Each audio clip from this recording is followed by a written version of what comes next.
Namaste, Pranam, Gita Dhyana. Om Parthaya Pratibodhitam Bhagavata Narayanena Swayam Vyasena Gratitam Purana Munina Madhye Mahabharatam Advaitam Ritavarshinim Bhagavatim Ashtadashadhyayinim Ambatva manusandadhami Bhagavad Gite Bhavadveshinim. Oh Bhagavad Gita, with which Lord Narayana himself gave enlightenment to Partha. The ancient sage Vyasa included it in the Mahabharata. O goddess, showerer of the nectar-like knowledge of non-dualism contained in your 18 chapters, O my affectionate mother, the destroyer of rebirth, I meditate upon thee.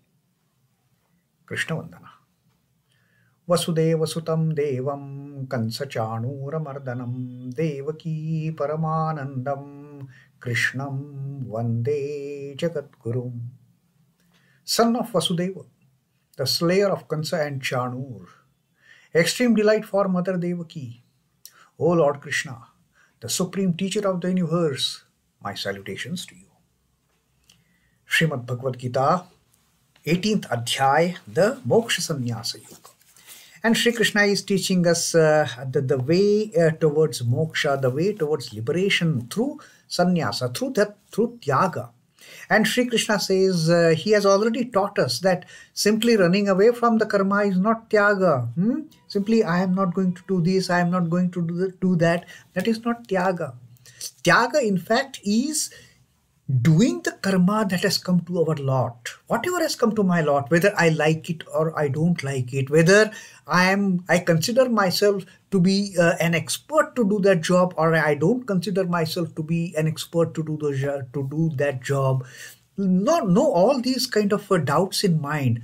Whatever job has come to me, the Lord has chosen me to do that job.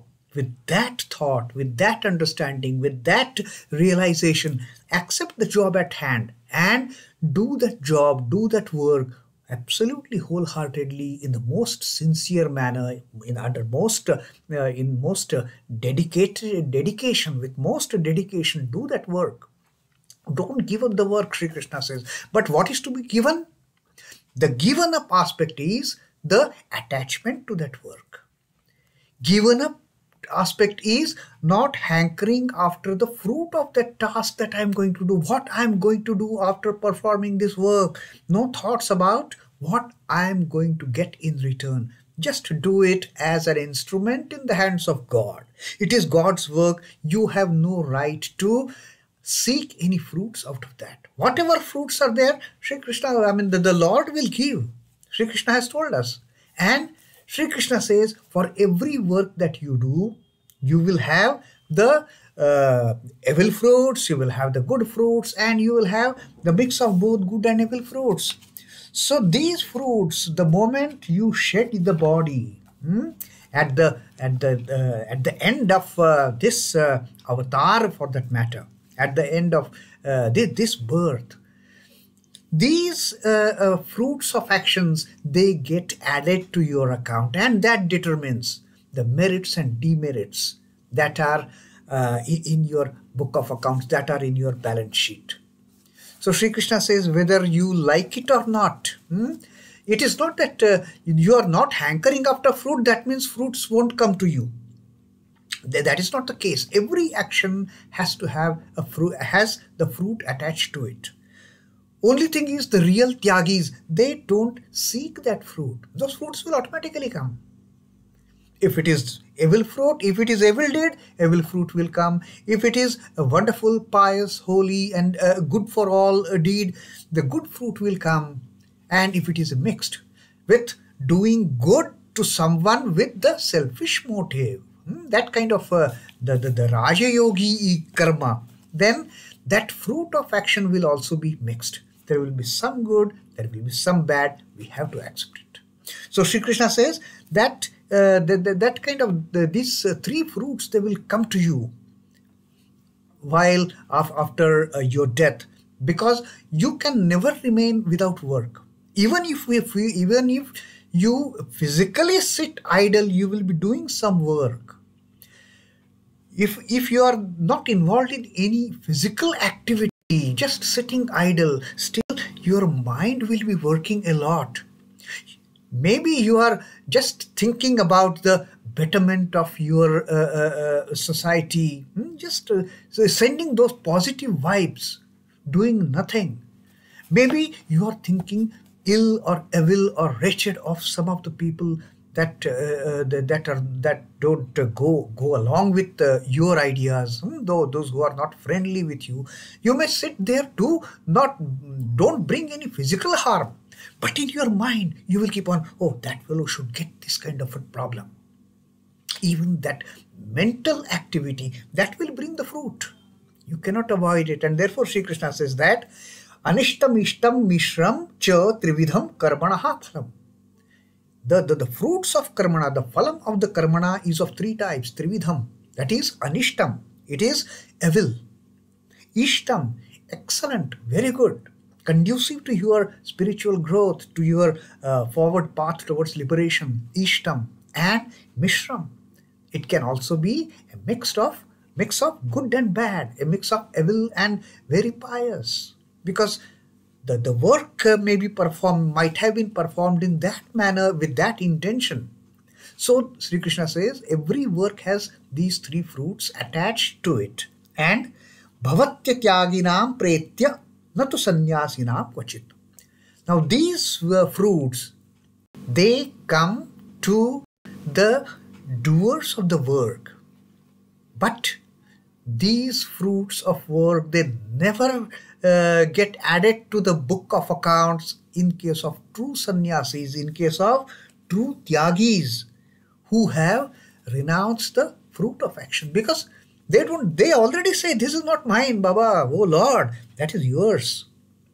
I have got nothing to do with that fruit. Don't put that fruit in my kitty. Don't put that fruit, good or bad or mixed. Don't put it in my account.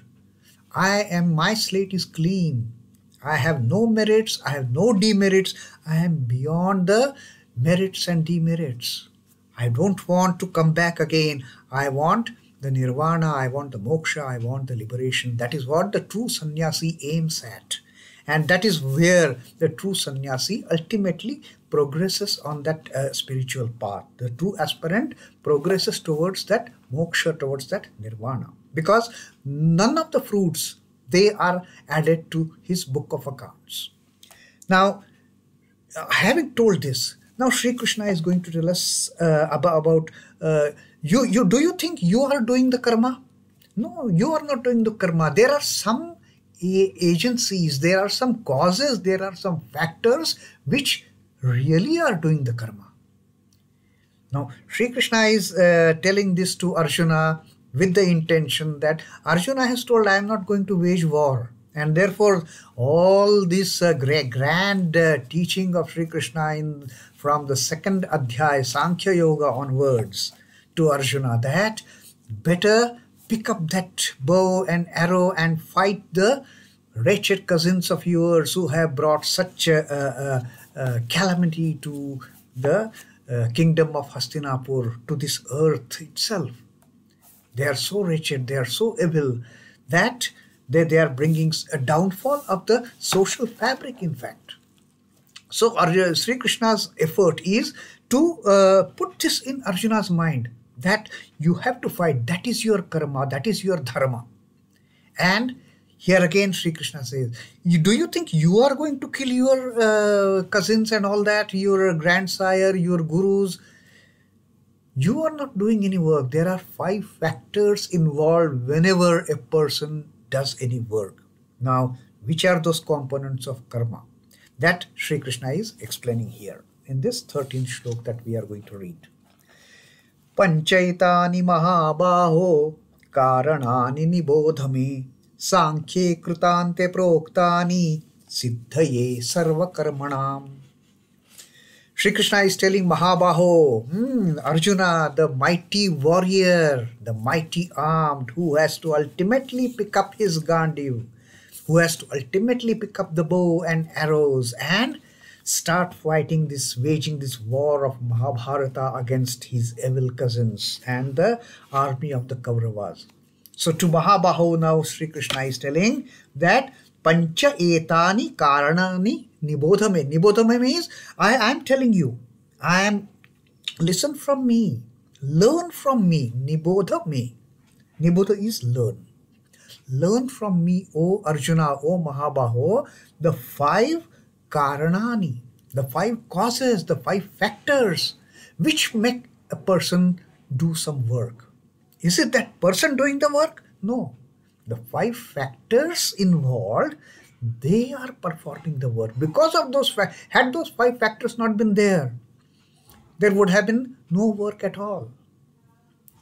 With the absence of the 5 factors that now Sri Krishna is going to elaborate in the next few verses, in the absence of those 5 causes, there won't be any work.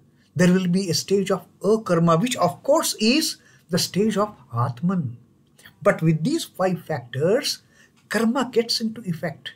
So Sri Krishna is telling, pañchaitāni kāraṇāni.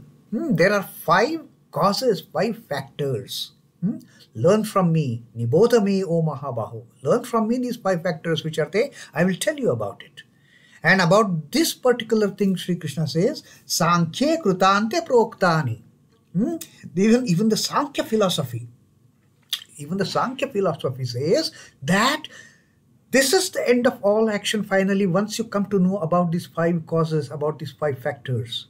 The Sankhya philosophy, Sri Krishna has started his very first teaching in the Bhagavad Gita with the 2nd adhyaya of Sankhya Yoga, wherein Sri Krishna has explained to us in great details about how this Prakriti has come into existence, how the Purusha, which is Satchidananda Brahman, how Purusha has projected itself into this Prakriti, and this Prakriti with her powerful Maya Jal, with her powerful force of delusion and illusion, created this wonderful creation, and which has kept all of us bewildered, which has kept all of us hypnotized, thinking we are something different from that Almighty. We are something different from where we come from.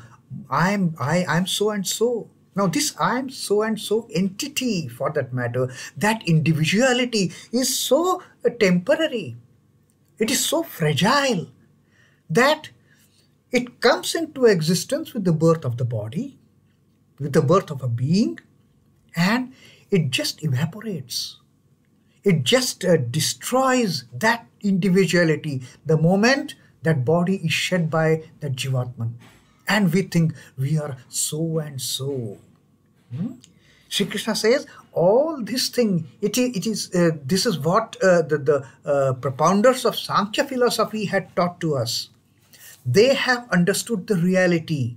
They have understood what is real and what is unreal. And they have taught us under the Sankhya philosophy what is real, what is unreal. It is only the Brahman, it is only the Purusha, it is only the Paramatman which is real. The Prakriti is all the play of Maya. It is all the play of Maya of the Purusha, from whom this Prakriti has been projected. And Prakriti in turn, with this all this creation, has brought in this sort of havoc that we, considering ourselves to be the superior most. Now this Sankhya philosophy, Sri Krishna says, even Sankhya, that is the ultimate philosophy. That is the ultimate philosophy of the Vedantic view of the Purusha and Prakriti.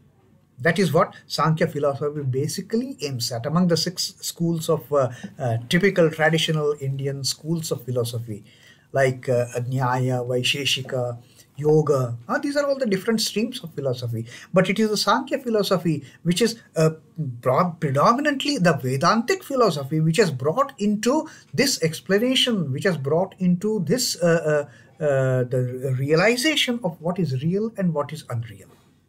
Now Sri Krishna says, even sānkhye kṛitānte proktāni, even Samkhya has declared that having understood this, the reason for performing any karma through the 5 agencies, through the 5 factors, through the 5 causes, siddhaye sarva-karmaṇām. That is, accomplishment of all the actions comes because of these 5 factors.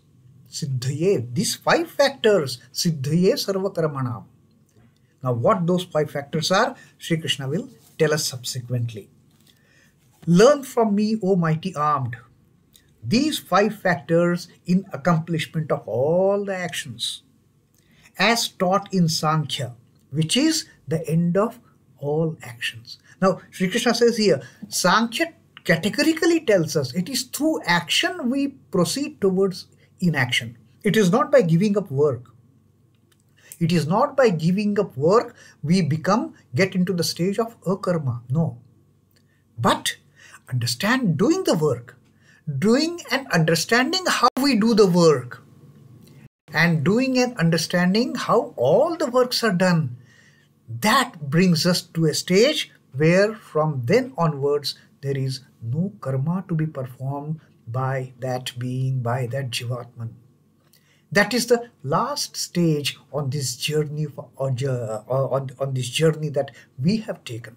That is the ultimate stage, that from karma to akarma. But for that we have to understand the real the logistics of karma, how karma happens, how each being is involved in performing a karma.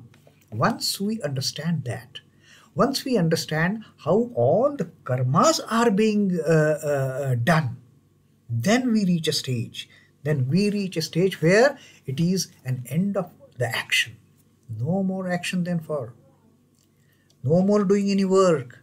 Then is the real state of realization, the real state of enlightenment, when we are freed from doing anything.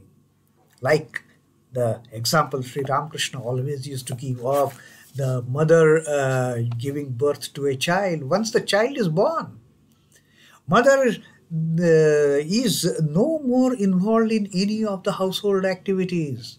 Then mother and her child, that is the only thing. So when the ultimate realization comes through, then no more work. But for that we should understand how this work gets done, how all the works get done for that matter. Not only the simple work that any child is doing while playing or while studying, but the work that even of the highest order that is being done. All these works, they are done through 5 factors. Now what are they? Sri Krishna will teach us in the 14th Shloka in our next reading. Till then, Om Namo Bhagavate Vasudevaya. Sri Krishna Arpanamastu. Jai Sri Ram Krishna. Jai Thakur. Jai Ma. Jai Swami Ji.